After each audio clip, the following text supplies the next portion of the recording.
Mr. Humble Hippie here. This is on my series of forest fires and awareness.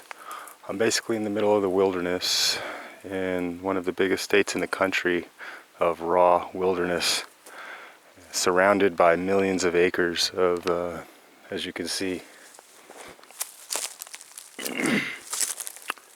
What you cannot see, thank God, right now, unless I climb to the top of this tree, is the mountains that are on fire.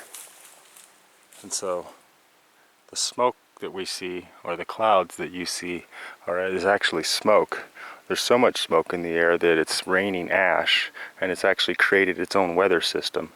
And just an hour or two ago, the wind was so strong due to the oxygen that gets depleted out of the air, which enables the fire to run up a mountain really quick. You should look into some documentary on this, because hopefully you never witness it.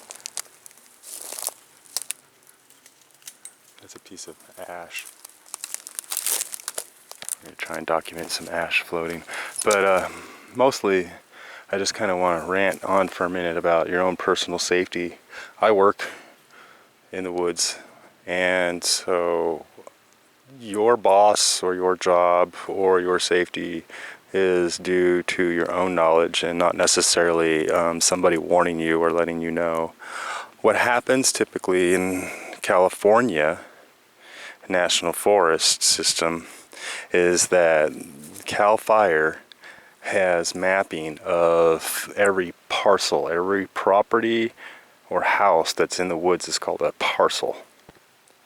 And so they know where these places are, and they will cut your gate open, they will kick in your door, and they will show up on this rural, as you can see, we're in the wilderness. They will show up on this land, and they will make sure that people are evacuated is the term, sorry that I forgot. See if I can get some of this ash on video. And I mean, it don't guarantee on that, don't just rely on that, but that's just kind of, it's done.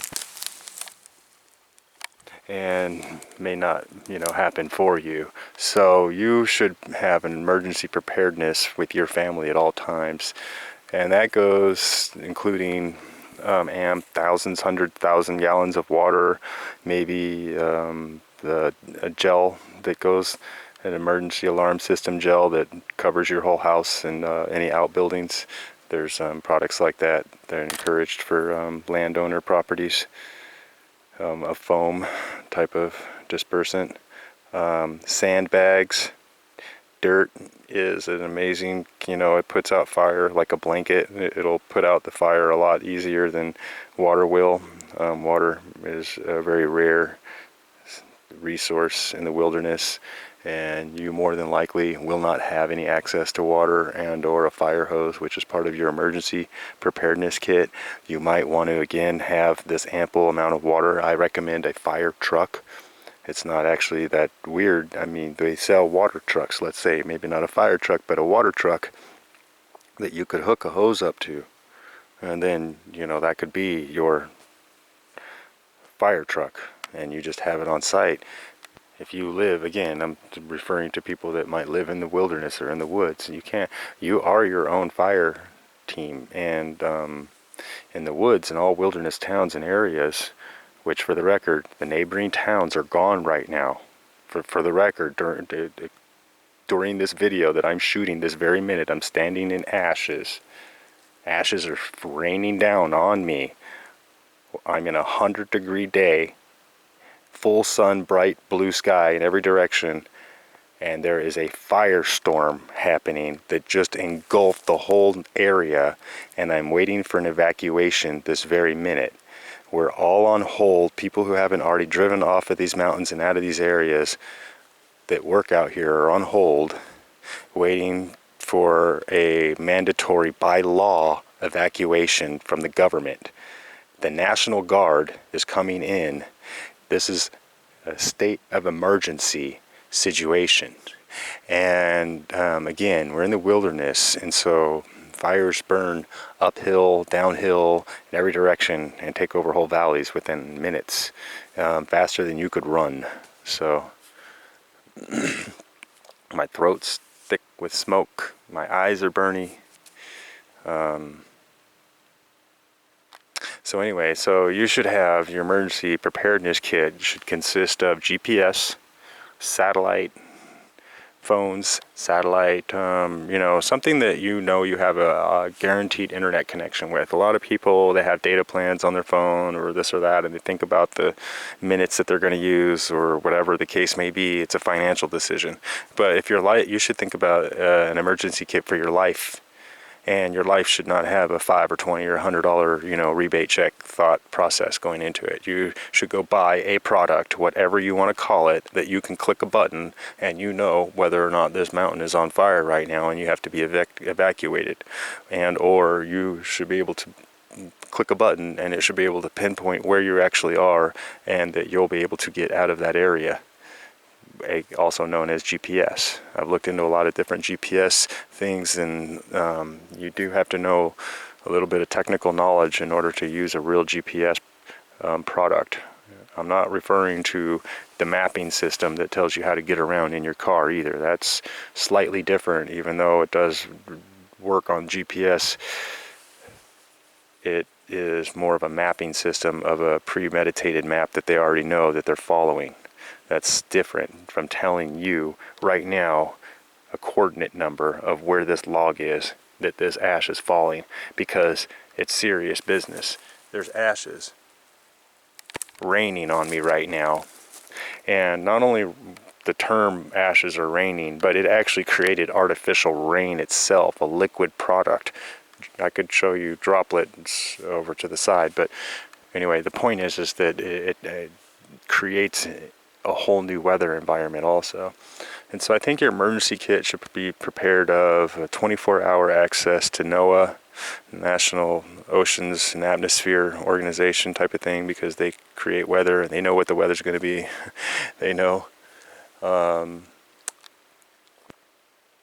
Food, if you live in the wilderness. Again, I mean, nothing to do with fire, but you should have your canned goods, a pantry. In the old times, they had cold streams. We have one here. You dig down. It's like a pantry, I guess is what I can't think of the word right now. Root cellar, and it's a cooler area underground that roots and food can last for many months, or possibly years. Certain root foods will. And in times like this, there's a multitude of reasons why you want to have this extra food lying around. Where I'm at right this minute, I'm within 20 minutes of a semi-mega center shopping type of area town. I can go buy car parts, I can go buy any kind of food that I need. At the same time, there's only one road in and one road out, a goat path, an hour up into the mountains that are on fire. And as a coincidence, within 100 miles in any direction are also other wilderness fires that are trying to meet into each other. And so this is when it comes to national emergency. So we have the whole United States is fighting this fire type of situation. Down the street, right where I'm at right this very minute, current to this video that I'm doing, there are people doing stuff to try and stop this situation. I kind of believe in blissful thinking and not so much I can do anything, so I just kind of I'm ready, I'm not ready. Emergency preparedness, no, not at all. That's why I'm doing these videos. I'm just ready to accept whatever happens to me. I'm perfectly okay with picking, certain flowers or something out of my yard or something, or looking at a butterfly, and then just that'd be the end of the time, so I don't know what to do in these situations, and that's why I have this video. I think that a common sense person, though, should evacuate the area within notice. You don't want to have a so many hour evacuation. We're in the wilderness where it takes an hour to get to a main road, which then is clogged by the emergency vehicles. Every single out-of-towner, every single person who might have been on that road to begin with is now increased by every single person who might live in any direction. And the roads that they might have normally taken are going to be engulfed in flames or flooded out. So there's only one road in and one road out. And we are in that deep wilderness where there is only one freeway that is closed off. Right this very minute, the closest freeway is closed off. The other closest freeway is closed off. The other byway, highways, and paths that make it through the mountains, they're closed off. So we actually have like rats in the trap. We have this maze that we can the labyrinth of, okay, we can take this road to that road.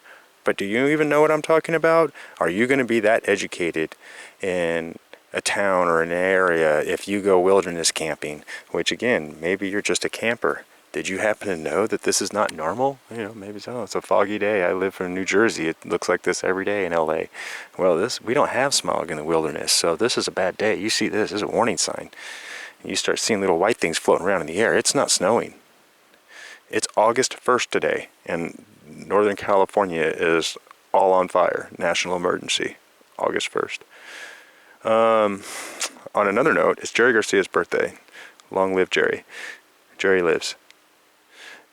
Peace, love, and granola bars. So, gallons of water. I have like 4 gallons of water in my car at all times. I think that if you're responsible for other people, that you should have mandatory evacuations far prior to being forced evacuations.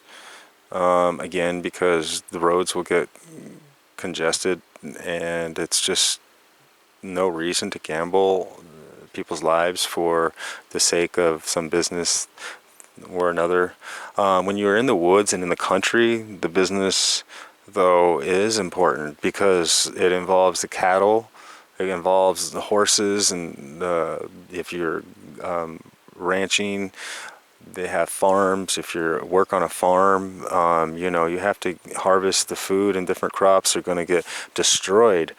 Okay, right this very minute, there's harvested crops are getting destroyed by this weather. The smoke is a carcinogen, and it can burn into tomatoes and different plants and make them taste like the smoke. So nobody was going to want to eat that. So farmers are losing whatever, I don't know exactly whatever people do. There's different farms and places that harvest different things. So I don't know exactly what might be harvesting today on August 1st. But anyway, they're losing their business, and so all throughout the summer that's a problem. And I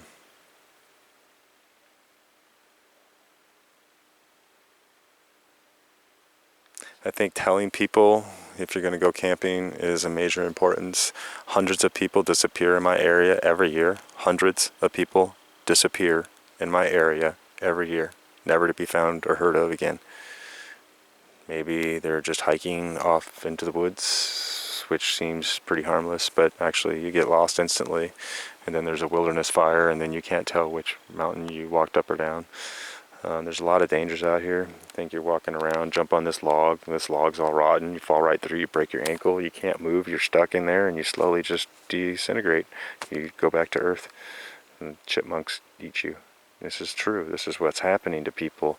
You need to be safe in the woods. That's what these videos are about, is just how to walk without running. Don't let your kids, come on kids, go run around. That is dangerous. Don't let your kids go run around.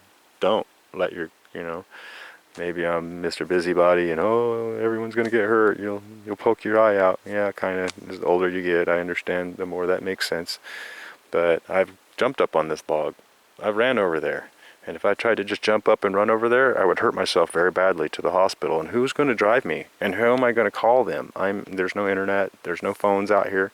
Wilderness. Unpenetrable forest. I don't know if I'm really driving that point home.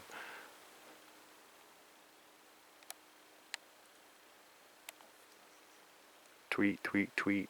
Ain't no bird's gonna save you out here.